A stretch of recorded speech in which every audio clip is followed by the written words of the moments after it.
Welcome to 5 Minutes Alone with God. Today we are in the Old Testament in the book of Ruth. I'm in chapter 2, starting in verse 1. There was a relative of Naomi's husband, a man of great wealth, of the family of Elimelech. His name was Boaz. So Ruth the Moabitess said to Naomi, "Please, let me go to the field and glean heads of grain after him in whose sight I may find favor." And she said to her, "Go, my daughter." Then she left, and she went to glean in the field after the reapers. And she happened to come to part of the field belonging to Boaz, who was of the family of Elimelech. Now behold, Boaz came from Bethlehem, and he said to the reapers, "The Lord be with you." And they answered him and said, "The Lord bless you." Then Boaz said to the servants, who was in charge of the reapers, "Whose young woman is this?" So the servant, who was in charge of the reapers, answered and said, "It is the young Moabite woman who came back with Naomi from the country of Moab." And she said, "Please let me glean after the reapers among the sheaves." So she came, and she has continued from morning until now, though she rested a little in the house. Then Boaz said to Ruth, "You will listen, my daughter, will you not?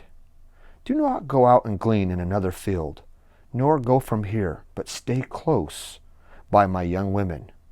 Let your eyes be on the field which they reap, and go after them. Have I not commanded the young men not to touch you?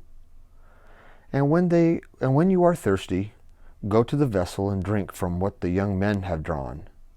So she fell on her face, and she bowed down to the ground, and she said to him, "Why have I found favor in your eyes, that you should take notice of me, since I am a foreigner?" And Boaz answered and said to her, "It has been fully reported to me all that you have done for your mother-in-law since the death of your husband, and how you have left your father and your mother and your land of your birth, and have come to a people whom you did not know before.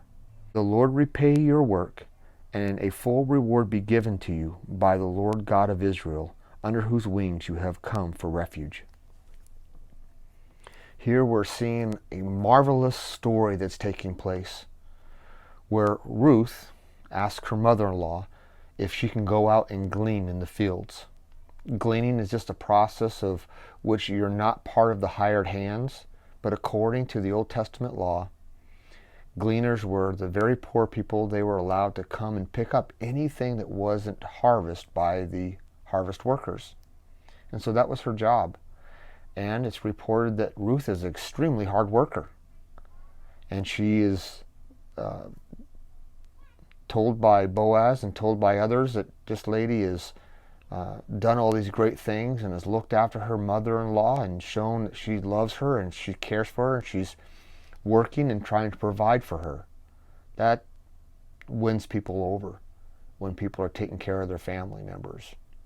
And so Boaz steps out and wants to assure her that she has a place here, and if she has anything that she has need of, it's there for her.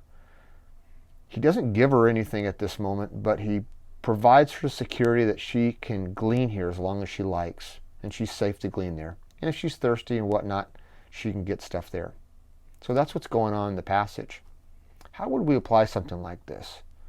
Well, just take a moment and let's look at the relationship that's going on here and the concept of how people are looking at you, especially if you're a foreigner or if you're just a little bit different.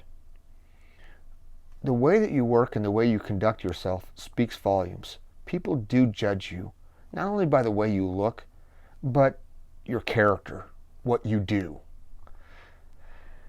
At first glance, they see just a young woman. But as they're seeing the way she acts time after time, how she's working hard, people take notice of that. People are noticing that Ruth is caring for her mother just like a real daughter would for her own blood. And that's winning them over.